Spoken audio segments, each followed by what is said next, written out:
Sri Gurubhyo Namaha Harihi Om Jai Shri Ram.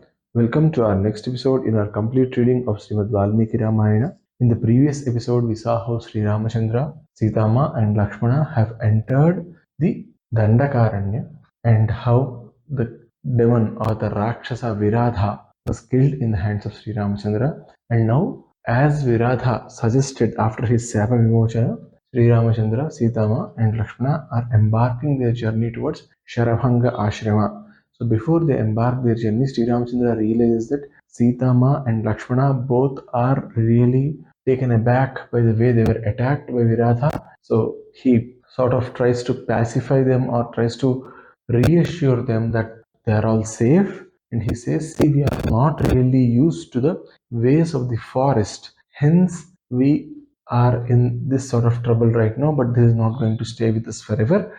We are going to overcome this. Saying this, he makes them move towards Sarabhanga Ashrama. Now, Sarabhanga Maharshi, he is not an ordinary person. He is a great tapasvi, and by the time Sri Ramachandra, Sitama, and Lakshmana reach Sarabhanga Ashrama, they would see that a person is on a chariot, and the chariot is not on ground, but it is in air. And the horses, they are not on the ground.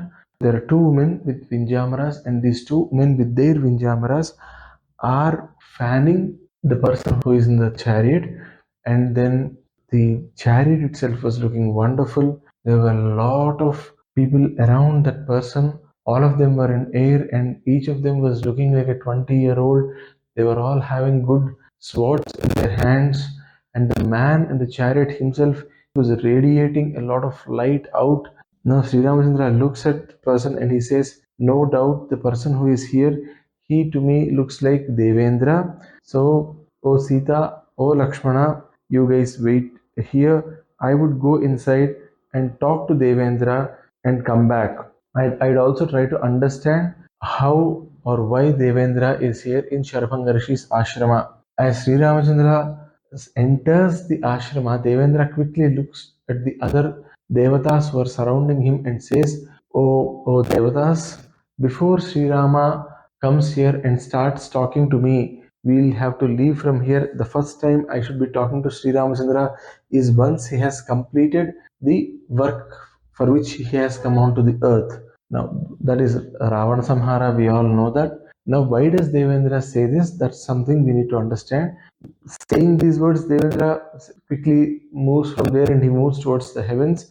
But why did Devendra say that I should not meet Sri Ramachandra till the Ravana Samhara is done or till the described activity for him is done? That's because now Sri Ramachandra, once he sees Devendra, because it's a duty of every human to respect Devatas, to do the Sastanga Namaskara to Devatas whenever they see them. Sri Ramachandra would now say, I would do a Namaskara to Indra because I have seen Indra.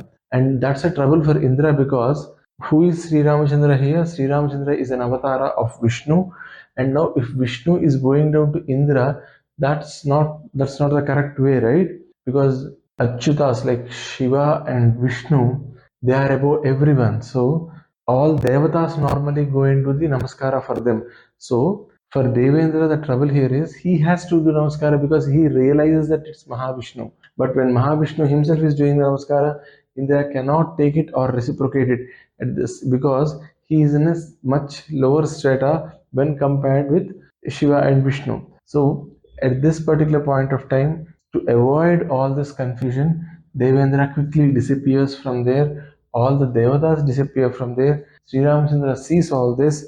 Then he goes back, brings in Sitama and Lakshmana, and then slowly moves towards Sarabhanga Mahamuni. There he introduces himself to Sarabhanga Mahamuni. He does a pranipata, and here he is asking Sarabhanga Mahamuni as to why Devendra quickly left and why Devendra came and paid a visit to Sarabhanga Mahamuni's ashrama. Now Sarabhanga Mahamuni in response says, oh Sri Ramachandra, Devendra came here to invite me to Swarga because I have worked hard. I did a lot of penance throughout my life, and for all the things that I have done, I am now being rewarded with Punyalokas. Devendra himself has come to invite me to come and join him in the Punyalokas. But then I realized that You are near the outskirts of my ashrama. Hence, I did not want to leave this body till I see you. O Sri Ramachandra, now that I have seen you, I am very happy. Now I leave my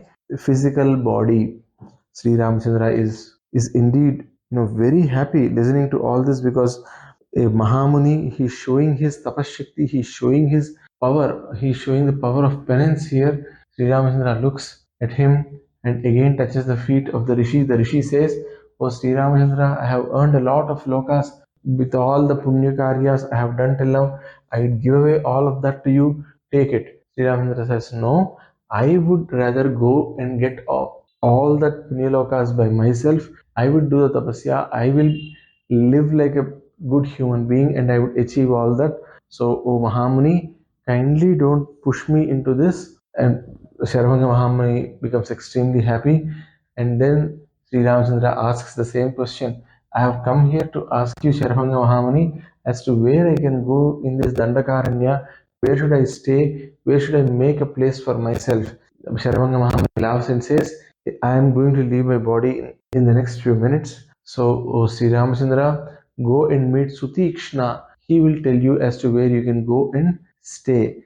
Then, when Sri Ramachandra asks for leave, Sarabhanga Mahamuni asks him to stay till he goes to the Urdhvalokas. Sri Ramachandra stays and Sarabhanga Mahamuni quickly gets into the fire and he leaves his body, and they see a very, very younger version of that Mahamuni now moving towards the Urdhvalokas. So, Urdhvalokas are the lokas which are above the earth. Adholokas are the lokas which are below the earth. So Urdhvalokas are Overlokas, Superloka, Maharloka, Tapoloka, Janolokas. All these come as Urdhvalokas, and we find Swarga also there. So Sarabhanga Mahamuni leaves his body as if he is leaving a used cloth, and he goes into these Urdhvalokas. Once Sarabhanga Mahamuni leaves, all the rishis there, they come and they tell Sri Ramachandra about Kshatriya Dharma. They say, "O Sri Ramachandra, since the king takes 1/6 of the revenue from every person, he is supposed to protect all the people in the kingdom. O Sri Ramachandra, you are the king for us. We here are just unable to handle these Rakshasas. There are so many of them. They are always trying to trouble us.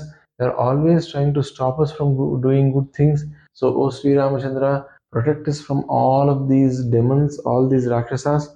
And then the rishis say one more word. They say, "This is our very, very humble request. You can consider that this is what we are begging you for. Please do this." Sri Ramachandra becomes extremely uncomfortable. He says, "You are rishis, you are munis.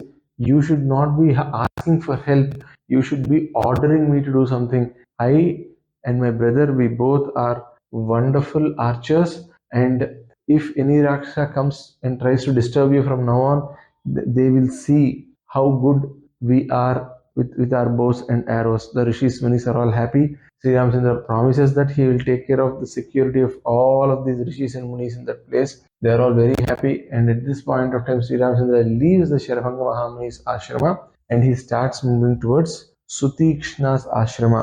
So they reach Suteekshna's place, and Sri Ramachandra, Sita and Lakshmana, they go and they prostrate in front of Suteekshna Mahamuni.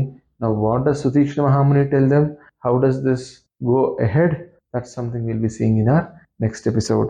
Sarve bhavantu sukhinah, sarve santu niramayaha, sarve bhadrani pasyantu, ma kaschid dukkha bhag bhavet. Om sarvam satu jisas maharaj swam charana arvindar paramastu. Swasti. Jai Shri Ram.